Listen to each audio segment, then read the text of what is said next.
kami dari kelompok 6 akan mempresentasikan hasil analisis kami ke sekolah dasar, yaitu profil kurikulum. Jadi kami kelompok 6 beranggotakan 5 orang, yaitu saya sendiri, Selvi Kalista, sebagai moderator pada pemaparan materi kami saat ini, dan ada teman saya, yaitu saya Siti Pratiwi sebagai pemateri pertama, saya Atas Nama Risna sebagai pemateri kedua, dan saya Anhar sebagai pemateri ketiga, dan saya Dewi Lilia sebagai pemateri keempat. Jadi kami membuat video ini untuk memenuhi tugas mata kuliah pengembangan kurikulum oleh dosen pengampu Ibu Dr. Evi Segarawati Ampri SPD dan SPD PD. Langsung saja, pemaparan materi yang pertama akan dibawakan oleh Saudari Siswi Pratiwi. Waktu dan tempat saya persilahkan. Jadi di sini saya akan menjelaskan mengenai bagian pendahuluan. Jadi kurikulum merupakan pedoman utama dalam pelaksanaan proses belajar mengajar di sekolah. Di SD Negeri 02 Kampung Baru ini menerapkan kurikulum merdeka dan juga pendekatan pembelajaran mendalam di seluruh kelas yang ada untuk meningkatkan kualitas dan fleksibilitas pembelajaran.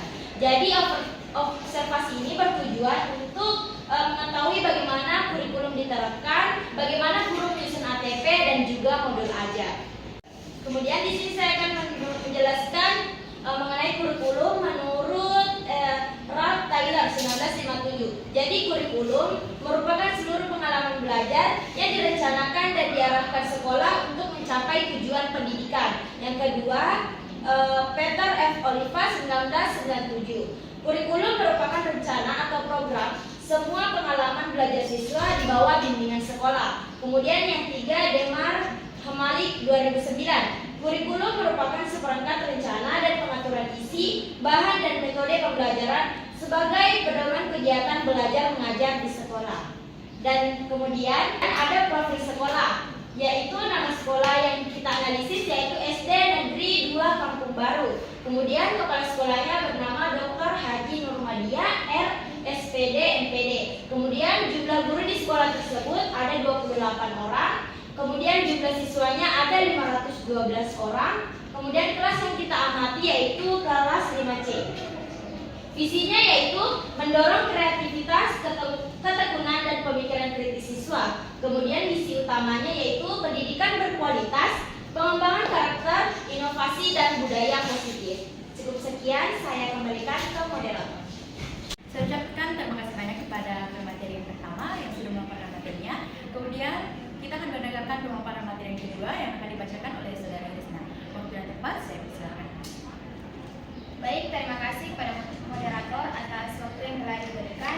Selanjutnya saya akan menjelaskan implementasi kurikulum yang digunakan. Yang pertama itu kurikulum yang digunakan. SD Negeri 2 Kampung Baru menggunakan kurikulum merdeka dengan kurikulum pembelajaran mendalam. Seluruh kelas di sekolah ini telah menerapkan kurikulum tersebut. Yang kedua, fasilitator dan pelatihan guru.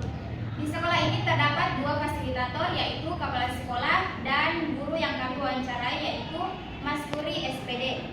Selain itu, 3 guru lainnya diutus untuk mengikuti pelatihan terkait implementasi kurikulum. Yang ketiga, kendala utama.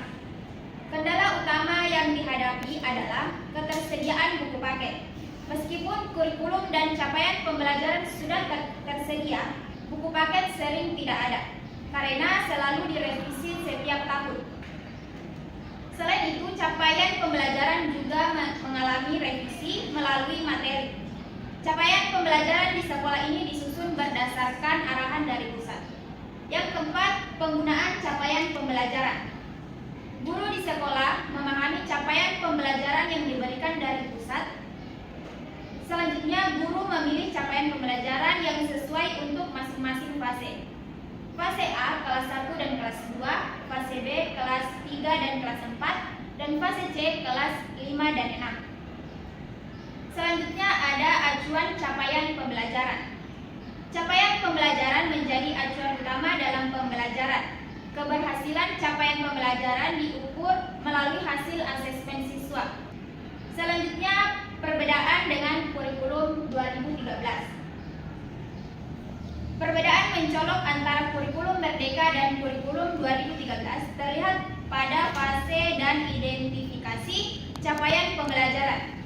Di kurikulum Merdeka, capaian pembelajaran belum dipisah per kelas, sehingga guru harus menganalisis capaian pembelajaran untuk menyusun ATP atau alur tujuan pembelajaran yang sebelumnya dikenal sebagai silabus.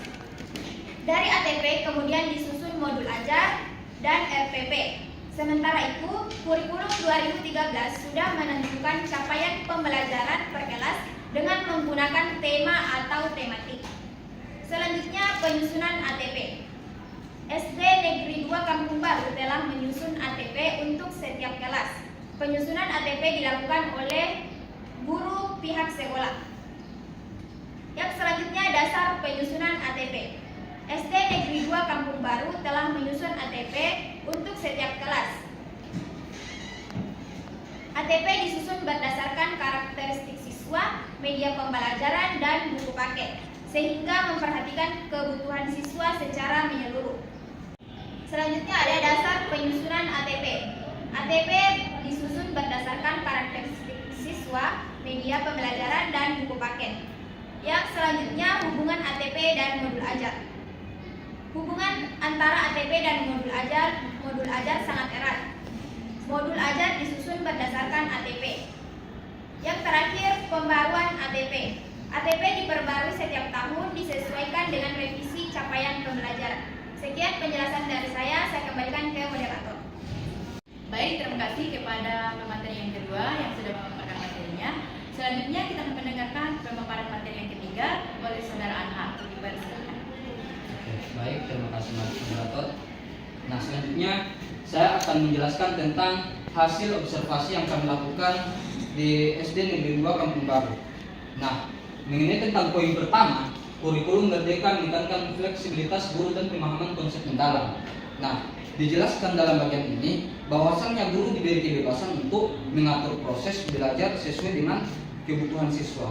Nah, selanjutnya guru sebagai fasilitator berperan penting sebagai mentor, evaluator, dan inovator. Bagian ini menjelaskan bahwa guru tidak hanya mengajar, tetapi juga membimbing, menilai, dan menciptakan inovasi pembelajaran agar siswa aktif dan dapat berpikir kritis. Nah, selanjutnya yang ketiga, ATP menjadi pedoman strategis penyusunan modul ajar dan penelitian. Nah, di bagian ini beliau menjelaskan, menunjukkan bahwa guru telah menerapkan prinsip perencanaan pembelajaran yang sistematis sesuai dengan capaian pembelajaran yang ditetapkan pada kurikulum Merdeka. Nah, selanjutnya pendekatan pembelajaran mendalam efektif untuk fokus pada pemahaman konsep siswa. Nah, itu dijelaskan, gurunya menjelaskan bahwasannya siswa diarahkan untuk memahami makna materi, bukan sekedar menghafal saja. Hal ini sejalan dengan konsep deep learning yang mendorong berpikir tingkat tinggi. Nah, yang terakhir, kolaborasi kelas meningkatkan partisipasi dan keterlibatan aktif siswa. Nah, guru dijelaskan bahwa suasana belajar yang kolaboratif membuat siswa lebih percaya, berani berpendapat, dan aktif berinteraksi di dalam kerja kelompok atau diskusi peserta didik. Nah, slide selanjutnya mengenai tentang pembahasan ada kurikulum, peran guru, dan kendalanya. Nah, dari hasil observasi di atas dapat dijelaskan bahwasannya SD Negeri 2 Kampung Baru telah menerapkan kurikulum Merdeka secara optimal melalui berbagai komponen pembelajaran. Nah, yang pertama ada kurikulum. Nah, sekolah ini menerapkan kurikulum Merdeka dengan pendekatan pembelajaran mendalam. Nah, penjelasan ini tentunya berkaitan dengan bab 1 dalam teori menyebutkan bahwa kurikulum Merdeka memberikan ruang bagi guru dan siswa untuk belajar secara fleksibel dan konseptual. Nah, poin yang kedua, peran guru dan fasilitator. Nah, guru juga aktif menyusun ATP dan modul ajar sesuai dengan capaian pembelajaran. Nah, selanjutnya poin yang ketiga yaitu kendalanya. Nah, kendala di dalam pelaksanaannya. Salah satu kendala yang dihadapi oleh guru adalah terbatasnya buku paket akibat revisi tahunan. Nah, sebagai solusi, guru menggunakan sumber belajar daring atau online untuk melengkapi materi ajar. Nah, penjelasan ini tentunya berkaitan dengan bab 6. Nah, dengan demikian, hasil observasi menunjukkan bahwa pelaksanaan kurikulum Merdeka di SD Negeri 2 Kampung Baru berjalan dengan baik. Untuk itu, selesai sudah pemaparan yang saya paparkan. Untuk itu saya kembalikan kepada moderator. Baik, terima kasih untuk pemaparan materi yang ketiga. Kemudian pemaparan materi yang ketiga tadi akan dilanjutkan lagi oleh pemateri keempat, yaitu Saudari Dewi Lili. Waktu dan tempat saya persilakan. Hasil observasi ini sejalan dengan yang dibahas dalam buku pengembangan kurikulum, yaitu pedagogi dan dalam pembelajaran bertujuan. Nah, yang menekankan bahwa perencanaan pembelajaran harus berbasis dengan capaian agar setiap kegiatan belajar terarah dan tujuan pendidikan tercapai secara efektif. Bagian 5 yaitu kurikulum Merdeka tidak membatasi capaian pembelajaran per kelas, berbeda dengan kurikulum Merdeka. Jadi hasil observasi ini sejalan dengan perubahan kurikulum di bagian bab 3 dan 6 yang membahas tentang kurikulum bukan hanya sekedar kebutuhan siswa, tetapi juga sebagai dokumen formal, tapi juga merupakan kerangka kerja dinamis yang memungkinkan guru menyesuaikan materi, metode, dan strategi pembelajaran. Nah, kemudian ADP disusun berdasarkan karakteristik siswa, media pembelajaran, dan buku paket yang menjadi dasar penyusun modul ajar. Nah, keterkaitannya dengan buku yaitu ada di bab 6 dan di bab 7 yang menekankan bahwa penyusunan alur tujuan pembelajaran atau ATP harus dilakukan secara sistematis dan berbasis analisis kebutuhan siswa. Kemudian ATP diperbarui setiap tahun sesuai dengan revisi capaian pembelajaran berpusat.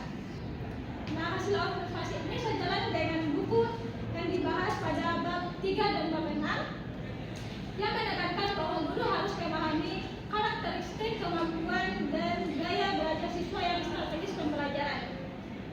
Kemudian yang terakhir yaitu kolaborasi antara guru dan siswa berlangsung baik melalui kesepakatan di kelas awal pembelajaran. Jadi kata-katanya dengan buku, hasil observasi ini sejalan dengan pengembangan kurikulum, rekayasa pedagogi pembelajaran di bab 3 yang menjelaskan bahwa pembelajaran yang sukses tidak hanya bergantung pada materi yang disampaikan, tetapi juga keterlibatan aktif siswa dalam proses belajar. Kita masuk dalam kendala dan tantangan. Yang pertama, keterbatasan buku paket akibat revisi tahunan. Kemudian guru menggunakan sumber daring untuk melengkapi materi. Dan yang ketiga, pembelajaran diferensi masih terbatas karena kompleks penilaian. Dan yang terakhir, kolaborasi guru siswa melalui kesepakatan kerja. Jadi ini adalah bukti dokumentasi bahwa kami betul-betul melakukan observasi di sekolah. Kemudian dari pemaparan materi saya akan membacakan kesimpulan.